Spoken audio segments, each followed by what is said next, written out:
is the Fantasy Alarm NBA DFS show with Jon Impemba and James Grande.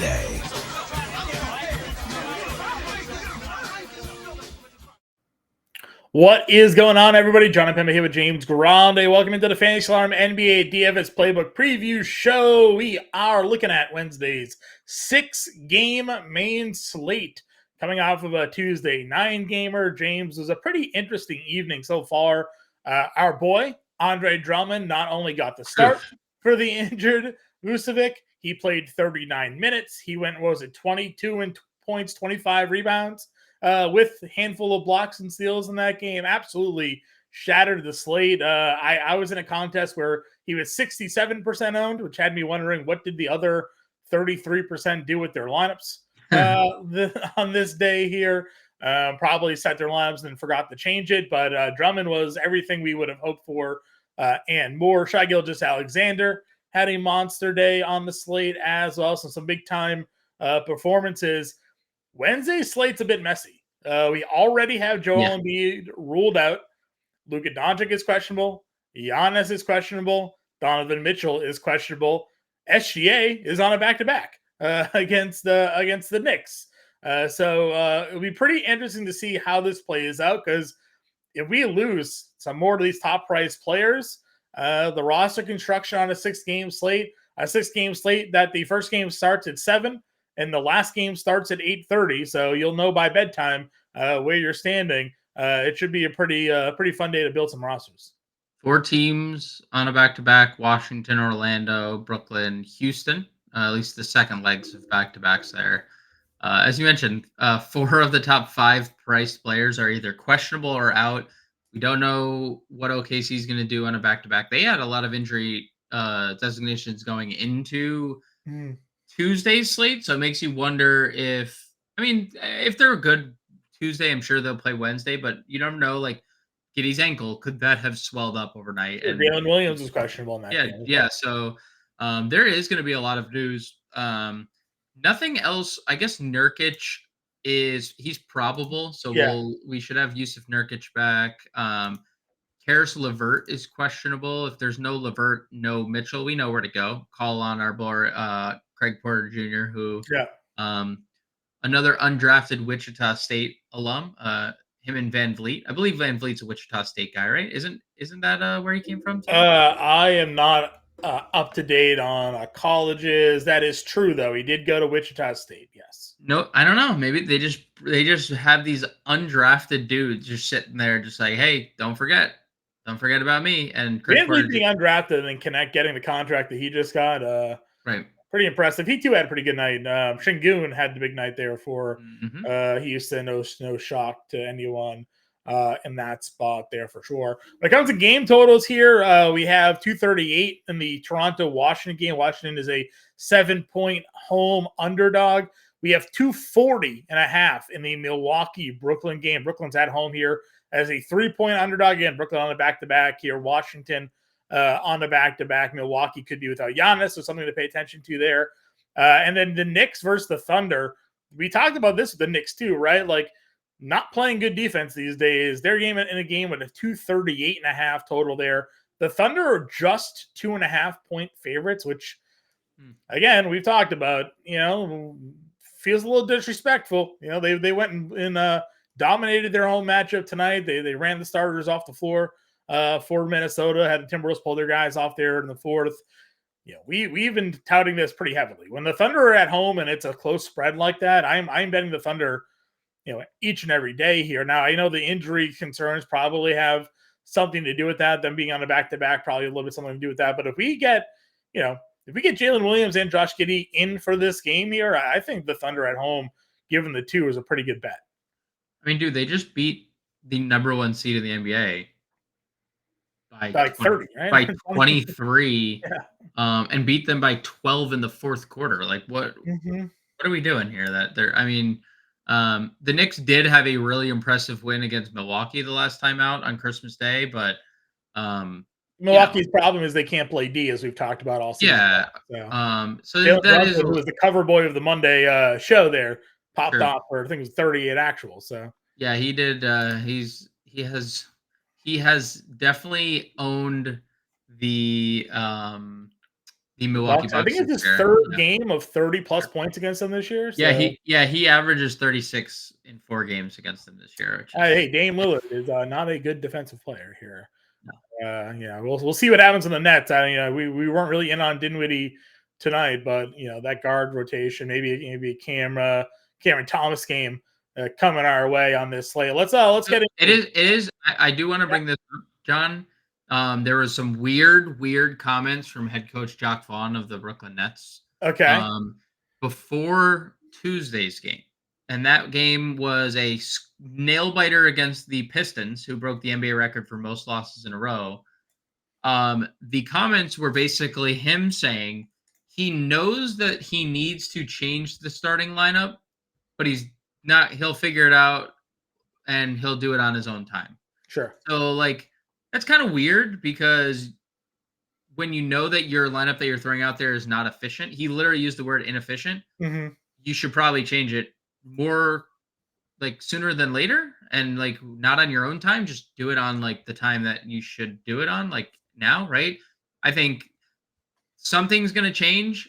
I would expect either Dinwiddie or Cam Thomas to move to the bench. That would be my first expectation. I thought maybe Cam Johnson would move, and maybe Cam Johnson.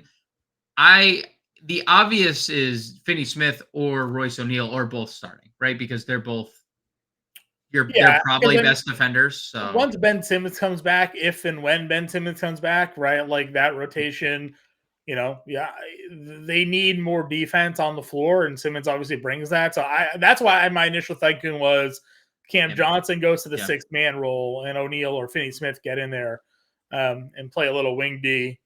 Bridges is obviously a good wing defensive player, but looking more for his offense now in Brooklyn than he was when he was at Phoenix here. Let's get into the slate, though. Point guard position, Luka Doncic is 11-8. We don't need to talk about it. If he's in, you're in. The man just went for 97 fantasy points.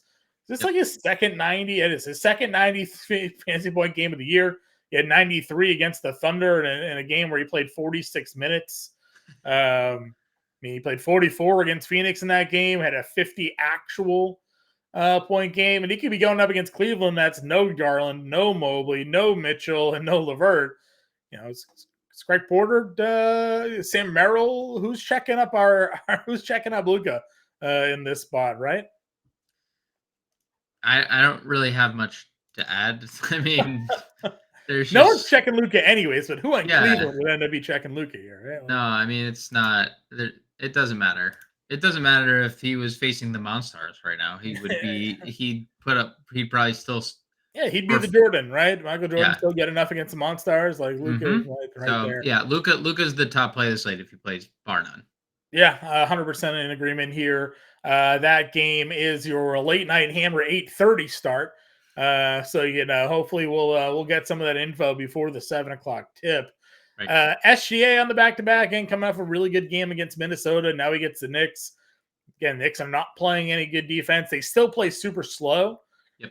They're one of the bottom pace teams in the league, but that stuff doesn't generally matter when it comes to SGA. As we talked about on the stream on Tuesday, elite players, you just play them in their spots and you let them kind of do their thing. If the Thunder are going to win this game, it's probably because SGA's got 34 and 5 on stat sheet. So happy to get there if you want to go there. Booker's under 10K for the first time in a little bit. Now it could be a short slate pricing. We've seen that at times, some depressed pricing on these smaller slates. You got him at 96, you have Dame at 9K, and you have Maxey at 8,800, and we already know that Joel Embiid is ruled out for this game. So, I mean, the first thing that pops out to me is I was actually thinking Dame because Giannis is questionable, and now we're getting Dame at $9,000. I mean, yeah, I get it. 47, 42 fantasy points, but dude, to 2 games prior, he went for 58 and 70, and Giannis was in both of those contests. So it's kind of crazy to think Damian Lillard is getting a Bucks team. Dude, even in a game they clearly struggled and they went for 122 points. They're 9-2 this month. I saw a headline that said the scuffling Bucks lose to the Knicks. They're 9-2 in their last 11 games, and they're like, what, 2 games behind Boston for the first seed in the East. So like, and a kind of a rare, again, he 2 outliers back to back, right? Facing the Knicks, he has 9 rebounds and he has 1 rebound. right. If he settles in for his usual 3 to 5 rebounds, he's going over 50 fantasy points. 50, yeah, and then like you mentioned, outlier shooting performance the night before, the 2 nights before, where he's 6 of 16, 5 of 17. This is a guy shooting 44% for the year and like career like great 3-point shooter and all that good stuff. So Lillard at 9K obviously stands out. I don't see how Tyrese Maxey is as bad as he was.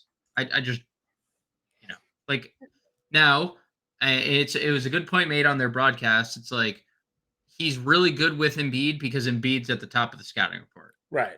And now Maxey's at the top of the scouting report. And Orlando's a very good defensive team, and they have Jalen Suggs to chase him around all night, which is annoying. But 4 for 20 is, I don't think, repeatable. Yeah, the thing we key on here, in my opinion, is the 44 minutes. 44 minutes, yep.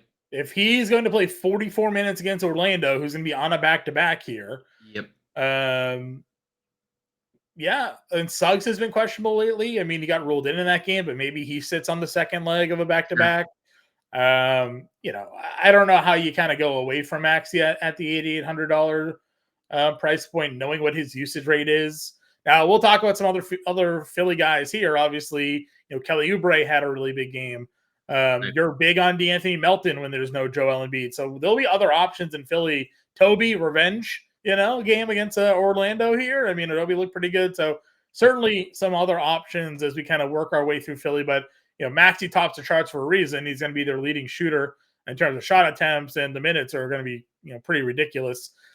Jalen Brunson against OKC, not, I like going to Brunson here and there. I don't know if this is a spot I'm attacking, but what are your thoughts off a guy with back-to-back 50 fantasy point games against Milwaukee now? Yeah, I mean, we've said it all year long. Like, he has a massive ceiling. When he's scoring this way, he has a massive ceiling because he's really solid peripherally pretty much every night, going to get you rebounds and assists in some capacity. And then if he gives you the 30 plus, I mean, he's averaging 26 actual points a game, dude. How wild is it that this guy was playing behind Luka, became a free agent, got paid a bunch of money, and everybody looked at the Knicks like, why are you giving Jalen Brunson all of this money? And then he's like, oh, it's because I'm gonna, be right among the league leaders in points scored. And that's why, pretty wild. I got quote tweeted by a Knicks blog last year because I also kind of like poo-pooed it a little bit, which I think was a common thought. Obviously, the complete incorrect one. He's been amazing. Even they're still talking about him being too small and leading a team. It's like, okay, well, he's averaging 26, 6, and 4. And whether he's small or not, he's averaging 26, 6, and 4. It's the Isaiah Thomas thing, right? Isaiah Thomas during his IT time with the Celtics, averaged a bunch of points, wasn't actually getting MVP votes, but people were like, he's 5'8", he can't lead a playoff team, right? Like, he got into the Eastern Conference Finals, but I mean, right? When you lose to LeBron, that happens. But yeah, I mean, Brunson, pretty elite scoring talent. Again, do you think he gets it done against the Thunder, who just blew out the Timberwolves? I don't know. It's a good pace spot. The Thunder are playing. Thunder are playing fast this month of December. And Brunson just is and we love Thibodeau, right? So they lost by 19 against Milwaukee. He played 37 minutes, so maybe they don't take him off the floor here. Right. Pick your Van Fleet game. He had a good one on Tuesday, coming off 2 really bad ones previously. Home against Phoenix. Feels like Houston's been home a lot lately. I guess they were just on the road. Feels like they've been home a lot, but they were just on the road. Thoughts on Van Vliet in this range? Dinwiddie, talked about Brunson already. Quickly moves down the pricing point. So any interest there? Van Vliet is fine, 8,100. I don't dislike it. Phoenix is in complete disarray. They can't win games. They don't have depth. The Bradley Beal piece obviously just depleted all the depth on that team. So, they have a lot of questions. So it's not like this is a bad spot for Van Vliet in Houston. We'll see if anyone sits, but as long as Van Vliet's in, he's going to probably play big minutes. I don't really like the rest of this tier. No thanks on Dinwiddie. Cole Anthony just kind of he's just the minutes kind of crappy on Yeah. Cole Anthony, especially when Jalen Suggs plays. And Anthony Black Black still started. Actually had a good game tonight too. Dude, he had 17 points at half, which was a career high, and it was at half. I don't know the exact number he finished with, but 17 at half is something for The Anthony dude was Black. the 6th overall pick. Yeah, he was. Yeah. He's a monster point guard. Like he's like 6'5", 6'6" as a 6'7". point guard. Yeah, 6'7". So with the hair, it's probably 6'9". He has a impressive set of locks on his head. Yeah. So Cole Anthony, 67, no. Tyus is too expensive, 66, and we know Washington is kind of like weird on back-to-backs. If everyone's out again, I'm playing Craig Porter at 65, and you can't stop me. Okay. Dude, he's so good. He's just so good. And then like LeVert and Mitchell are out, potentially out. Like, how do you not? He's gonna play 40 minutes again. There's no doubt. So if Donnie Mitch is active, where does he rank for you? In terms of spend ups, really high. Right. Yeah, I mean they're really depleted. It'd just be him and Luka going back and forth the whole game. And it's an illness, so it's not like he's like sitting here like unless he has the flu and he's lost like 15 pounds and they haven't fair. told us, right? That's Like fair. That's also a fair point. I'm sure we would know if it's like but we always hear those crazy stories like, yeah, man, I was sick. They were giving me IVs and I lost 12 pounds. Like, oh, that would have been great to know. Like your body was so depleted, Yeah, useful information we could have. Yeah, exactly. Shooters here at 62 against the Wizards. I think a lot of Toronto's going to be popular. I know we're going to want to get Scotty Barnes in our lineup probably on this slate. Exum had a tough night, but again, if he's the only one next to Luka, some nights Luka does it all. So other guys are going to suffer, right? So Exum's there at 6K. Your boy, and if Luka doesn't play, by the way, I mean, right. If Luka doesn't play, the offense is flowing through Dante Exum. Yeah, 20 actual in that game against San Antonio. Melton, as you mentioned, 36 minutes, 15, 7, 5, then 5+ blocks and steals. You've had the numbers a lot. Whenever you do the playbook, you look at the usage rates and the fantasy points per minute bumps when Joel Embiid is off the floor, and then De'Anthony Melton gets just a monster boost there. Now, again, he's someone that you'll look at the stat sheet and you'll be like, man, he's snowflaking me. You'll go away. You'll come back, and all of a sudden he's had a rebound. He's had 2 steals. He knocks down a 3, and he's smashing. And that's basically what happened in this game. For a while, he wasn't doing much of anything. Fourth quarter, I think it was, he gets in there, knocks down a couple buckets, gets a steal and a block, and now he's got 42 fantasy points. He took 17 shots in that game, too. Yeah. Like, he just didn't make them. Imagine he makes half of those shots. He has a 50 bomb. So the numbers you alluded to, he actually is tied with Tyrese Maxey for the lead in usage bump. 6.8% bump for both De'Anthony Melton and Maxey. Maxey at 33%, Melton at 25%. De'Anthony Melton without Joel Embiid this year, 1.16 fantasy points per minute. That's second on the team. Well, Mo Bamba's 1. Shout out Mo Bamba. Tyrese Maxey's 2. And De'Anthony Melton is 3 at 1.16. So, if you end up on De'Anthony Melton at 5,800, we're playing. I mean, I know you're playing. I know you're playing him. Yeah. 28, 26, 29. The minutes for Gary Trent, man, they're here. I mean, they need something. They need help. So it doesn't surprise me. I mean, they need offense. They're bad. They're gonna sell.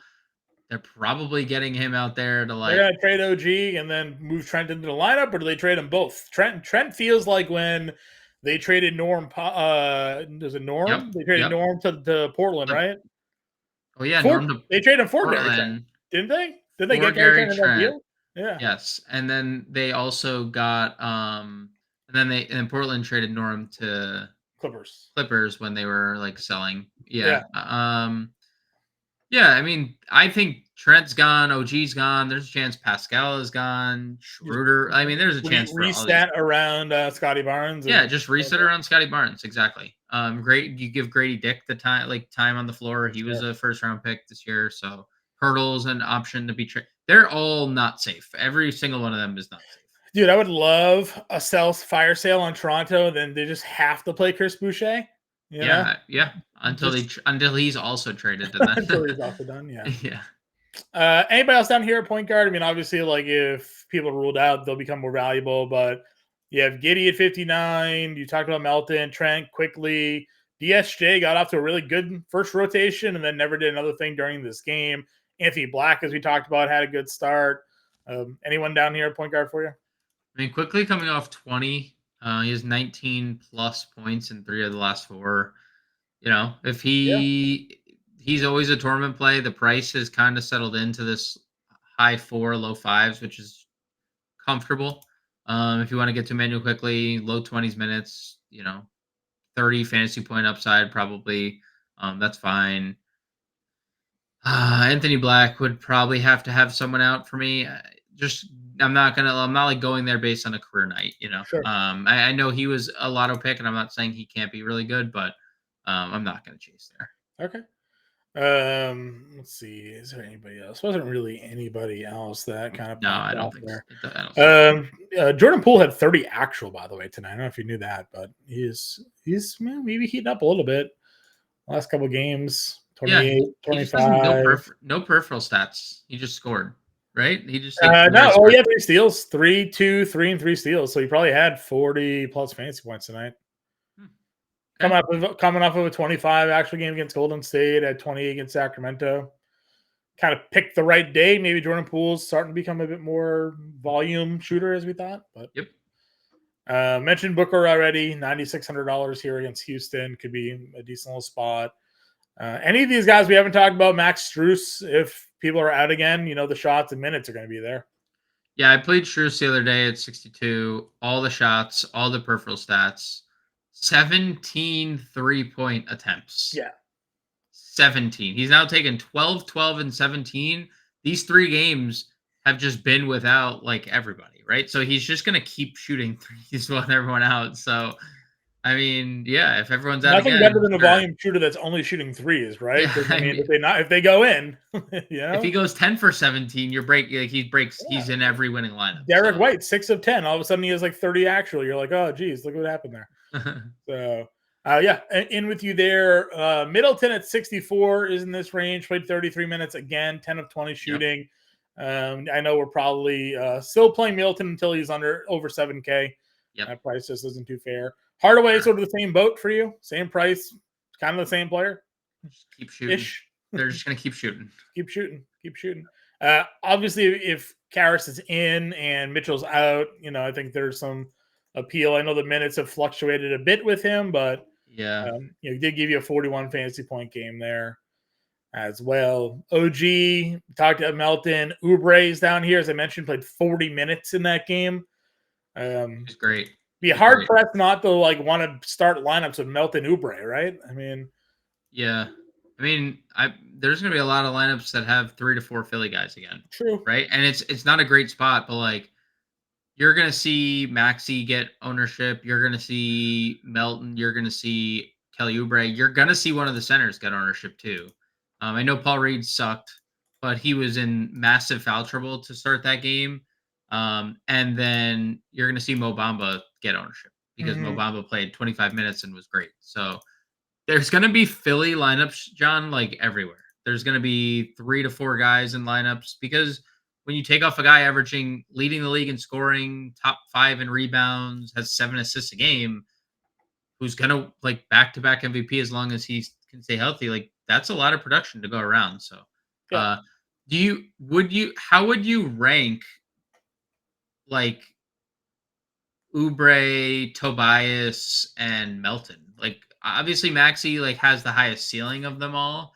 Toby's the most expensive of the Melton Oubre group. He's got the tougher matchup, having to deal with Banchero and Franz Wagner in the front court there. Do you prefer Oubre Melton? I think so. Okay. I think so. One of the reasons I cashed on the Christmas Day slate was I had Grayson Allen in my lineup. I'm so happy for you. 32 actual, 8 of 17 from 3. That's just for Grayson Allen. So makes a lot of sense. But you and I, we talk about this a lot. This isn't new. I play Grayson Allen. I play him in my lineups. I'm okay with his current role. Like, sure, he's not going to go for 48 again, but like we've got some mixtures of 30s. Yep. He fills out the stat sheet. He gives you steals, couple of rebounds, couple of assists. He's going to give you double digits in points. I like Grayson Allen at the price. I'll probably maybe find a way to play him at the lineup if the build gets there. I know we're talking shooting guard. I clicked on small forward there, but he's dual positional eligibility. Dylan Brooks left this game on Tuesday. Aaron Holiday played 25 minutes. Tari Eason played 26. Eamon Thompson got some minutes in that game as well. Be curious to see what the lineup looks like if Dylan Brooks was to be ruled out. Let's see. Do they have the popcorn machine up? They do already. Shut up, popcorn machine, for being fast. Tari Eason checked in for Brooks. Okay. Played the final 18:43 of the game. Yep. Jalen Green played 20 minutes in this game, by the way. He's just falling out. Yeah, he did not play after the 4-minute mark in the third quarter. Never played again. Mm-hmm. Aaron Holiday, John, for the record, like you just said, played the final 17 minutes of the game. I don't often like to play Aaron Holiday, but he's been pretty good for Houston, I'm sure. He has been pretty good for Houston.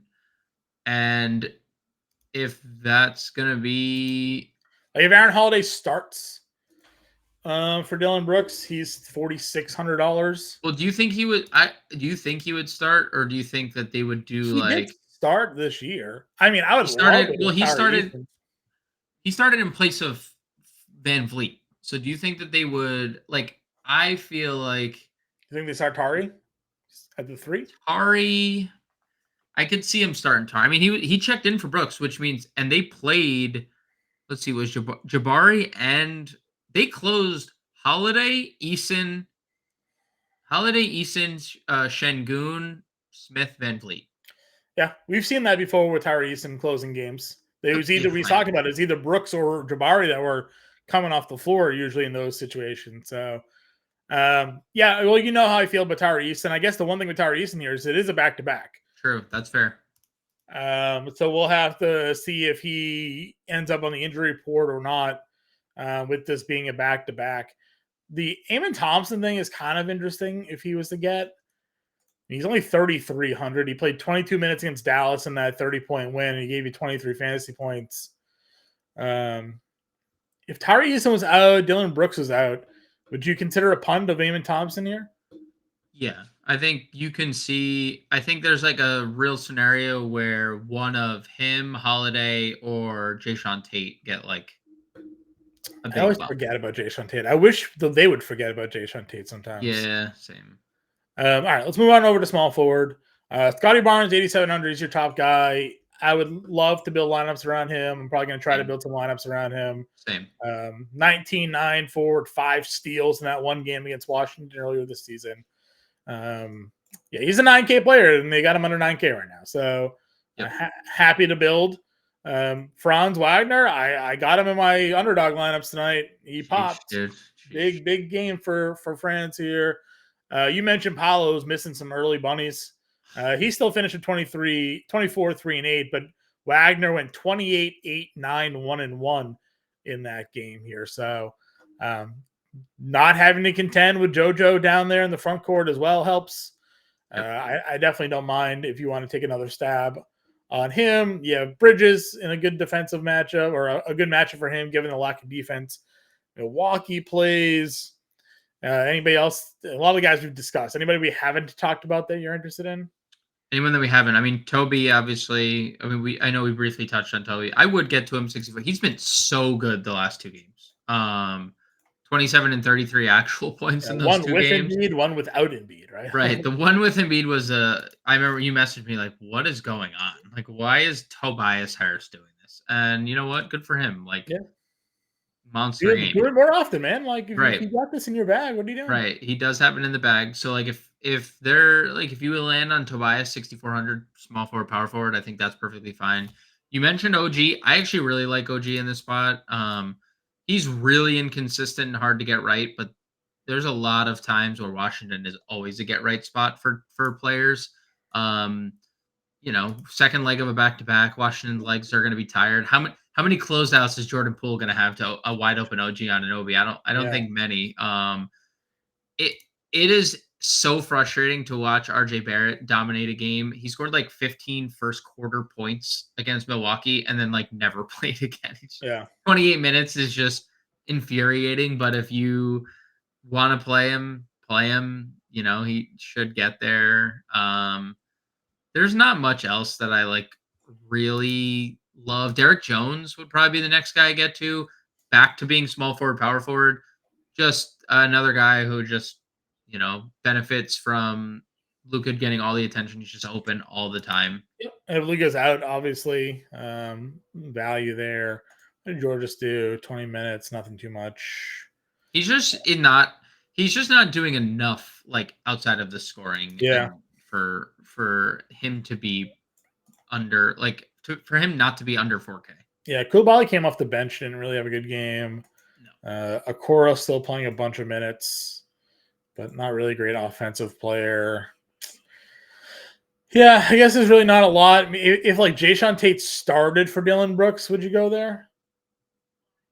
Such a low volume player. Probably not. Okay. I think there's enough value to have to avoid. Power forward. Giannis is 11K. Obviously, Giannis is in. He's always in play. KD at 95 against Houston. Took 11 shots. Dude, I don't know what's going on with Kevin Durant here lately. Bizarre. I mean, Phoenix in general, right? It's bizarre. Yep. Well. We know. Chimezie Metu loves Christmas. So, like... He had a huge game. I got nothing more to... I have no more comments on what happened in Phoenix. So. Randall at 85, always a guy you can throw in lineups if you want. Yep. Threaten double-double on a nightly basis with Mitch Robb out of the lineup. Kuzma's 82, Banchero 83, Siakam 8K. How you rank in the group? So this was the Siakam game. There was no OG in that game. Yeah. But obviously that might not matter whether OG's in or out. If Siakam has another, gets going against Washington, would that be surprising at all? No. Yeah. But we've talked about this a lot. And I'll say that we've been pretty spot on with this, John, where I'll start, we start the conversation and I'll be like, well, Siakam's much cheaper. And then we're both just kind of by the end of it, we're like, but it doesn't really matter because Scotty Barnes has just been infinitely better from a fantasy perspective. So yeah, I think night to night we get higher ceilings from Scotty Barnes, right? And the one thing that Siakam's lacking most nights is the defense. Yep. He's had games obviously where he's gotten steals or gotten blocks. Scotty Barnes though will give us more often than not is giving us multiple blocks and steals with the 5-6+ assists and the 8+ rebounds and the 20+ points. And that's the reason why he's $700 more expensive.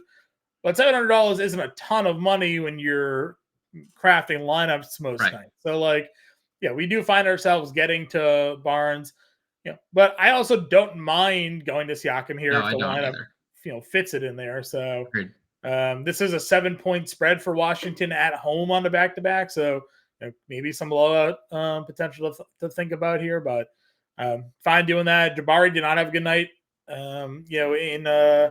Against Pacers, gets a bounce back potential spot against Phoenix. Talk Jalen Williams. I don't get the Denny price. He's not really playing all that well. No. Cam J, Eason, Bobby Poe's probably the next guy we haven't talked about. Got 31 minutes out of him in that Knicks game on Christmas. 12-9. Usually you would have thought more fantasy production coming from here, but how do you feel about Portis at 5,500? I think he's a perfectly fine last piece in. Power forward center, 5,500. There's 30-minute upside. Obviously, what happens with Giannis is TBD. Because if there's no Giannis, I expect Portis to start. But I think they started Andre Jackson instead of Giannis earlier in the year, which was incredibly tilting. Or they started Jay Crowder over Portis, and they kept Portis off the bench. Yeah, they started Beauchamp a few times. Beauchamp. So, if Giannis sits, Portis is going to be really popular. And then he's going to not start, and we're going to be like, oh, no. Right. But I think Portis would stand. Let me stop talking about Portis. Let's start talking about the GOAT. I mean, you've been on him for a little bit, but they weren't playing him when you've been on him. And then they played him 34 minutes against Dallas, and he goes for 23 and 19. What's more likely to happen? He plays 34 minutes or he plays 13 minutes. Well, Nurkic is back. Right. So he might not ever play again. And did you hear the audio clip of him turning the ball over and Devin Booker yelling at him? Because Devin Booker was mic'd up on Christmas. And he turned the ball over. And this is in the middle of him like having this game. And only Devin Booker got back. And he yelled to Matu. And he said, you turned the ball over, and you don't even think you're too good to get back on defense. And they caught it on tape, and it's like, well, yeah, dude, he has 23 and 19. Like, he's got to preserve himself a little bit here, right. you know. But it is like just not repeatable. I don't know what to say. DFS getting some minutes here. You know what he is as a player. Probably need him for defense on Giannis or something in this game. Gallinari's not really playing. Grant Williams, they've been moving around. Not a favorite play of mine by any stretch. No. He's coming off the bench. Yeah, come off the bench. I got nothing else down here. Do you have anybody you want? No, the value's at center that we'll talk about. JoJo's already out. You talked Giannis, talked Randall. You have Şengün coming off of a pretty big game. He is at $8,400. Holmgren also on a back-to-back at 78. Jared Allen at 73. Nurkic back in the lineup at 72. Definitely interested in Şengün with the way he's played. Seemingly like back to the guy he was earlier in the year, which is good. Definitely fine with Chet. He's been really, really good lately.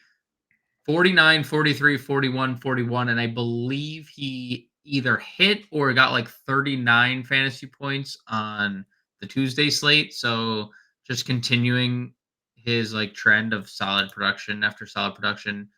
Jared Allen nuked the slate the other day, almost triple-doubled with 7 assists. There's no Donovan Mitchell. They're using him kind of as a hub. You can definitely get to Jared Allen if you want 7,300. You can probably get to him with Mitchell. A lot of pick and roll with Jared Allen and Donovan Mitchell. And probably no on Nurkic. Claxton has a ceiling if you want to get to Claxton.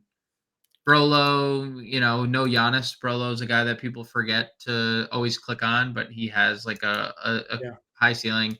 And then the guy you just had, Hartenstein, just super safe, super steady, super safe. Pretty good center position on this slate for sure. Agreed. Pirtle at 56. Lively, as you mentioned. Yeah. You're a fan of. 8 of 9, 20 and 10. Will he do 20 and 10 against Jared Allen?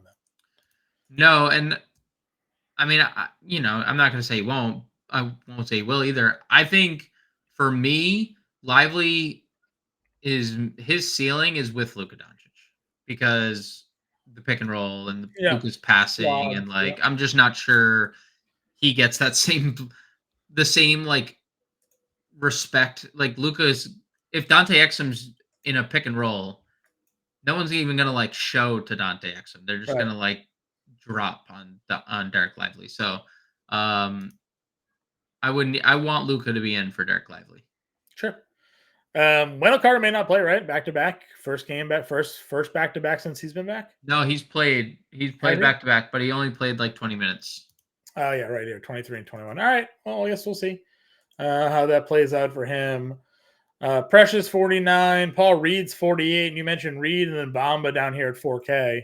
Bamba had the 26 minutes because Reed was in foul trouble. He had the bigger night. Do you just play whoever starts? Okay, so here's what's gonna happen. Because we just saw it, right? Mm-hmm. What's going to happen? I mean, no one's going to play Paul Reed, and everyone's going to click on Mo Bamba. Paul Reed's going to stay out of foul trouble, going to nuke the slate because he's. Obviously Mo Bamba had the big game. Mo Bamba has 111 minute sample without Joel Embiid, 1.4 fantasy points per minute. That's really good. He had 25 of those minutes in this one game. Right. Paul Reed started, just had 2 fouls, immediately picked up his third, picked up his fourth, like in the first half. Had 4 fouls in the first half, never came back. Mo Bamba never missed a shot. Like, he just made all these shots. And if Paul Reed's starting, he's a fantasy point per minute guy. He is at 0.99 fantasy points per minute on the year without Joel Embiid.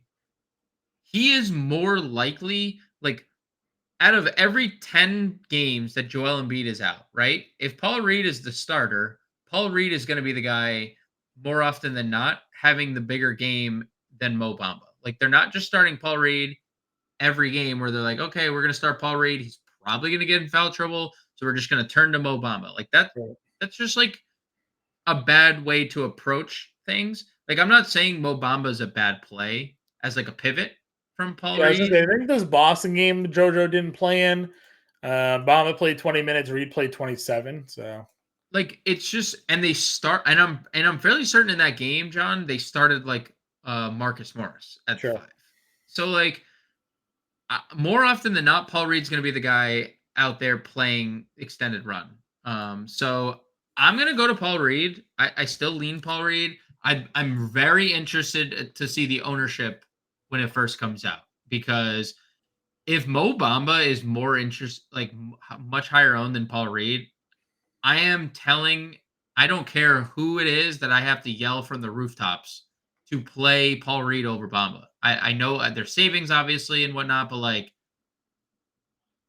there's a reason one guy's starting, and there's one reason one guy's in the rotation when Embiid's there, and there's a reason why Mo Bamba only gets off the bench in blowouts and when Embiid's out as a backup, right? Like, so that's my personal opinion on like the situation that Philly has, because it's going to be a very tricky one to figure out. I think that people are going to be like, well, I can save $800 to go to the guy who played all the minutes last game. Well, look into it. Foul trouble. Is Bam Adebayo on the other side of the floor without Jimmy Butler this game? No, he's not. Wendell Carter, Goga Patadze, and Mo Wagner is, right? So definitely a different situation. I like Paul Reed and his fantasy production when Embiid's not there. So that'll be where I personally allocate my funds to. All right, so I guess we're going to start our lineups with Paul Reed then. I mean, do you agree with like what I just said, or Yeah, do you not agree? I agree with. I'm going to play whoever is starting. So Reed start. I mean, I just assume Reed starts last game, or so they start him bet, again. but the way Bamba played, who's to say that he doesn't draw the start? That's fair. That's fair. That's fair. But yeah, I'm good on going the assumption Reed is there. Okay. Do we play assuming Luka plays here? What is the schedule for